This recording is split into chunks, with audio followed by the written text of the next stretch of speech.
In this video, I'll talk about the most recent statistics for the Cedar Park real estate housing market.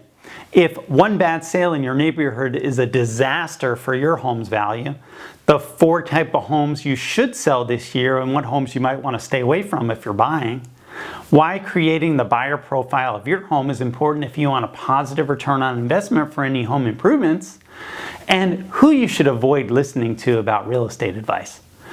I'm Eric Peterson, broker and owner of Copa Real Estate and a Cedar Park homeowner. If you'd like to see more videos about the Cedar Park real estate market, subscribe to our channel, give this video a like, and let me know in the comments what questions you have. Let's get into the stats comparing the Cedar Park real estate market for August 2021 to August 2020. So the number of home sales increased 17.9% to 145 homes sold. The average sales price increased 47.8% to $559,031. And the average dollars per square foot increased 49.7% to $242.41. And the median sales price increased 44.4% to $512,500. On average, homes in Cedar Park sold for 6% over asking price in August 2021.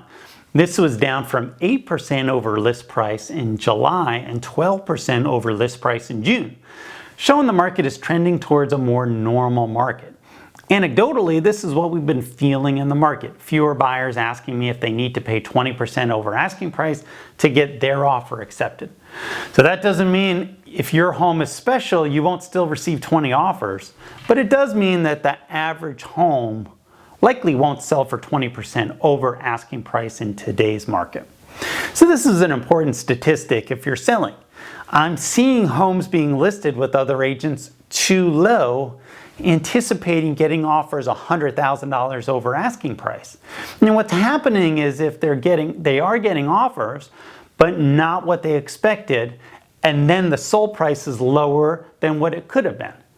In many cases, what's happening is buyers aren't quite as motivated as they were back in May. And you can expect less offers and less action, which means lower expectations for how much over asking price a buyer will pay. In some instances, it may be better to list higher and be patient than price too low and hope buyers will bid the price up dramatically. The average sold price of $559,031 was up 47.8% from August 2020, but actually lower than July's average price of $572,277. So whether that's a trend or an anomaly remains to be seen. It could be a sign of a short-term top in the market. With active homes for sale being only 90 and 182 homes under contract, with an average days on the market at 9 days, we're still in a strong seller's market. However, the average days on market for homes that are not under contract has inched up to 33 days.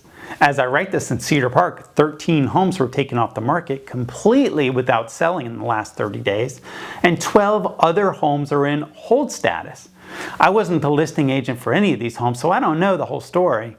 But that usually indicates the sellers and agents missed the mark on market preparation and are now scrambling to make changes to the home. You only get one chance to make a first impression. So that's a killer for your home's value. To show the appreciation on the bottom end of the market, in August 2019, there were 68 homes that sold for $300,000 or less. In August 2021, the number 68 homes sold was for $500,000. So that's a huge price paid for any first-time home buyers who held off buying for 2 years.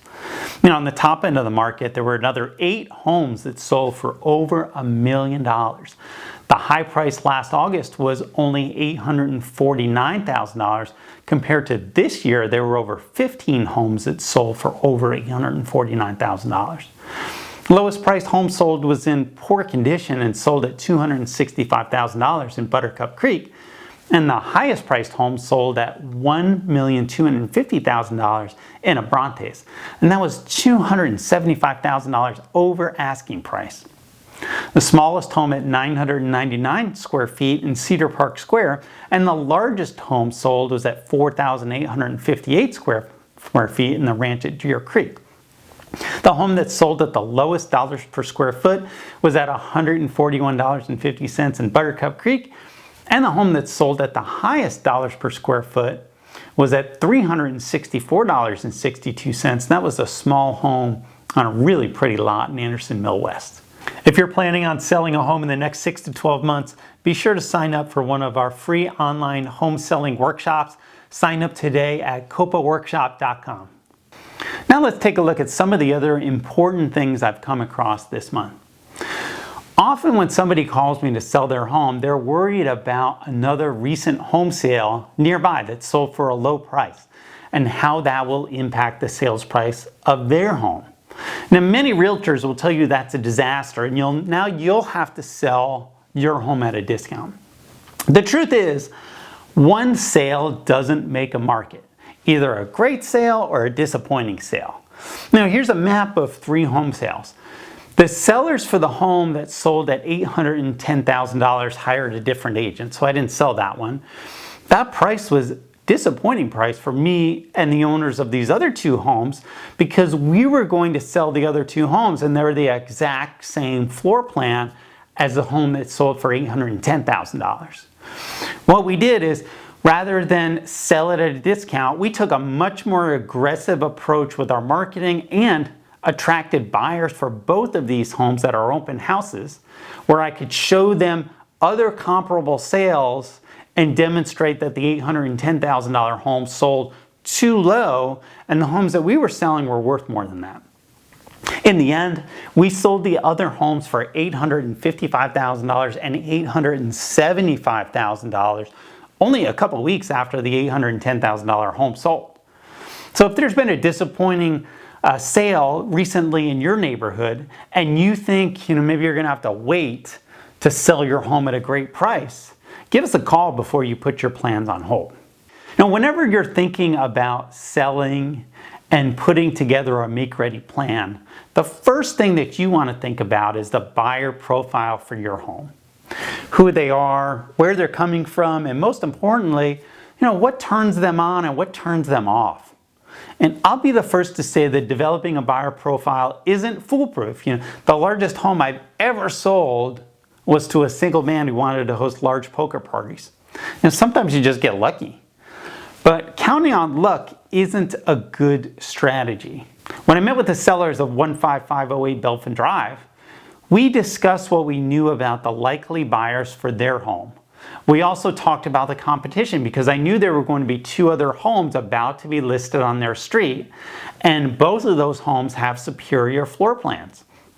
Every home is different, but for this home, we knew the 2 most important things to buyers would be wanting a clean home and they'd want a home to be bright. So after living in the home with kids and dogs, the carpet was understandably not in the best condition, so that was replaced. And the countertops were dark and not attractive, so those were replaced as well. Now, most homes can be sold as is, but there's a difference between selling a home and selling a home for the most money. So if needed, we have contractors who work fast and are affordable. And by paying attention to the buyer profile for their home, the sellers of 15508 Belfin Drive sold their home for an extra $40,000 positive return on investment. So in comparison, the other 2 homes that were listed on the exact same street, neither one of them have sold. Both of them have been on the market for over 3 months now. Both of them, after being on the market, took the home off the market to do additional extensive make-ready. But of course, by that point, it was a little too late to catch the buyers at a great price, and I don't know what's going to happen to those sellers. Whenever you're ready to talk about a buyer profile for your home, call us at 512-791-7473.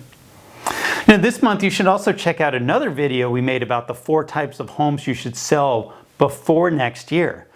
These are homes that have something that in a normal market would be a turnoff to buyers, but with little inventory, buyers are still paying record prices for these homes. And if you're a buyer, you should also check out that video to see the types of homes you should be careful about buying if we are at the top of the market. Now let's talk about being careful about taking advice. My favorite cognitive bias is called the Dunning-Kruger effect. And this is where people vastly overestimate their abilities because you don't know what you don't know. And because everybody lives somewhere, it's human nature to give real estate advice. It could be a case of where a little bit of knowledge causes people to give bad advice. In the last couple of weeks, I've been involved with 3 situations where people who are experts in one area of real estate are giving out bad advice about other areas of real estate where they don't have any expertise.